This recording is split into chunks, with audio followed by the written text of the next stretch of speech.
You know, I was going through my notes. And it's funny because I was going through my notes because I wanted to put a new note in. I haven't used the notes app in like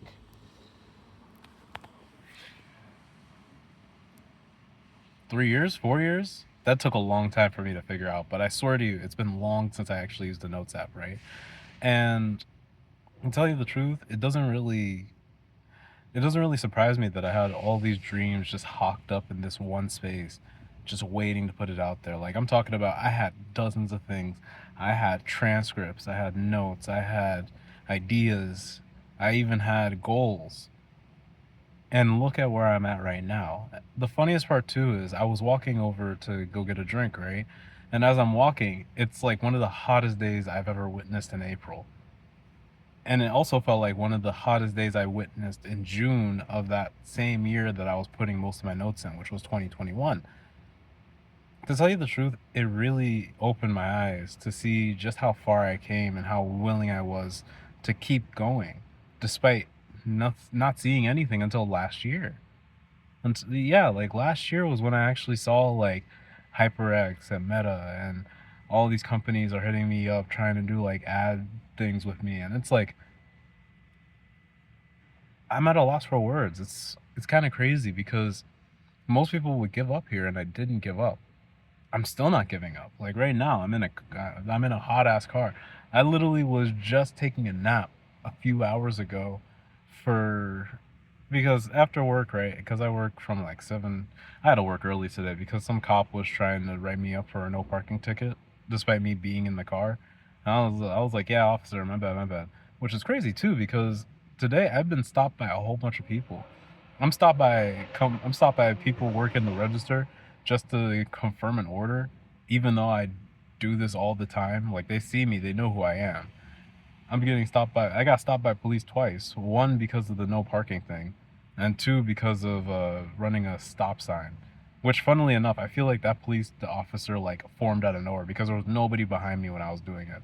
So it's not only that; it feels like I've been stopped every single time for whatever reason, and honestly, it really doesn't do anything for me. Like now I feel so disconnected from the people that them doing it is just kind of like whatever. I don't even like you guys anyway. Which was like I said, it's funny because 5 years ago, 6 years ago, when this whole thing started, 2020s, I cared. I really wanted people's involvement. I wanted people to be there with me. You know what I'm saying? I really wanted people to like.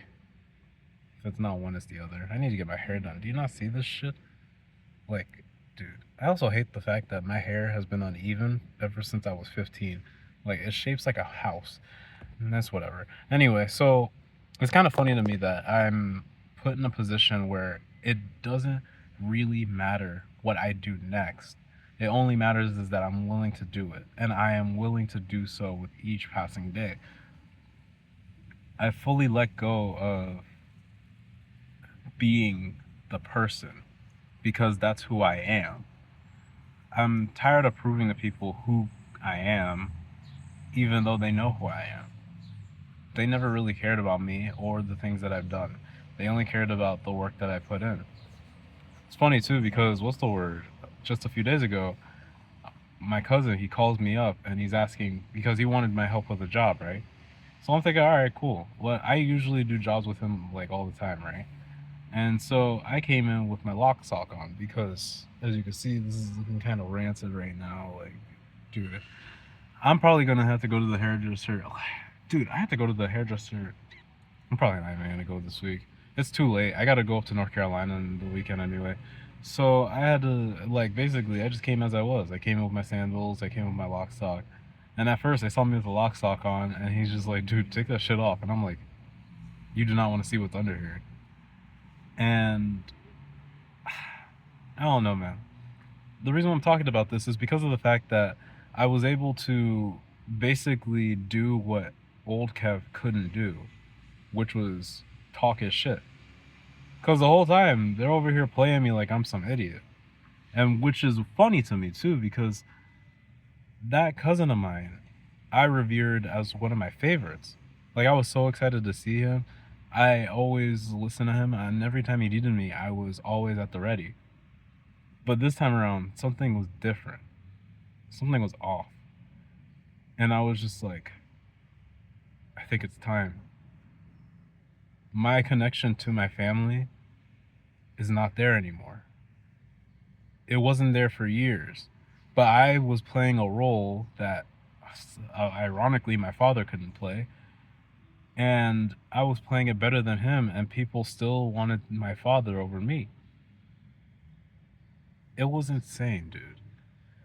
Me thinking that I was the answer to everyone's problems when really I was just a replacement to somebody who didn't even give a fuck anyway. And anytime anybody talks about me and that family, they only talk about my dad. Ironically, whenever people talk about me, they talk about me through my other family members. I'm not Kevon. I'm Deanne's son. I'm Franklin's son. I'm Deanne's baby brother, because I have two people in my name named Deanne. And so on and so forth. Brienne, this, that, and the other. And it's hurt because everybody had all this, everybody's talking about all this promise about me, but not at one point was I ever a person to them. I was somebody else's property. I think you guys would understand that pretty good. Like, me being the property instead of me being the person.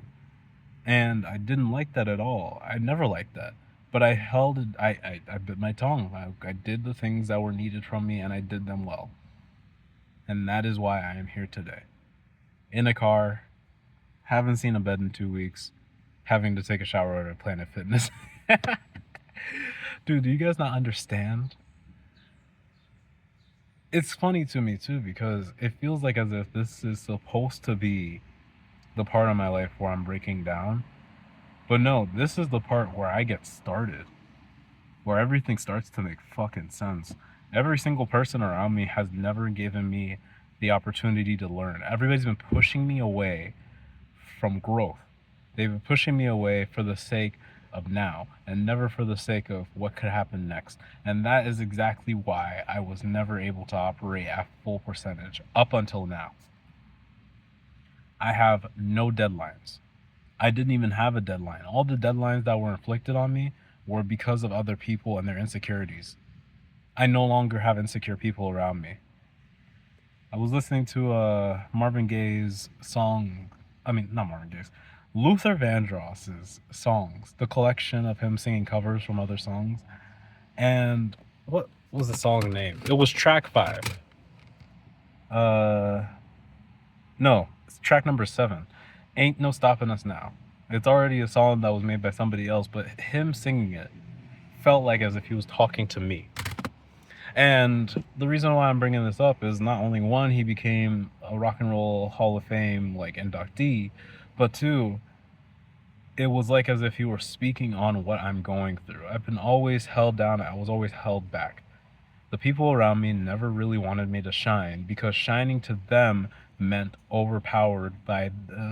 being overpowered. Nobody wants to feel weak. Nobody wants to feel overpowered. Nobody wants to feel inferior. But I'm not doing that to people. They're doing it to themselves.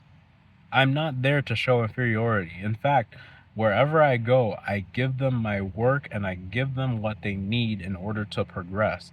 I don't care as long as you pay me. I don't care about the title. I don't care about the glory. I only care about the money, because this is not a field that I'm passionate about.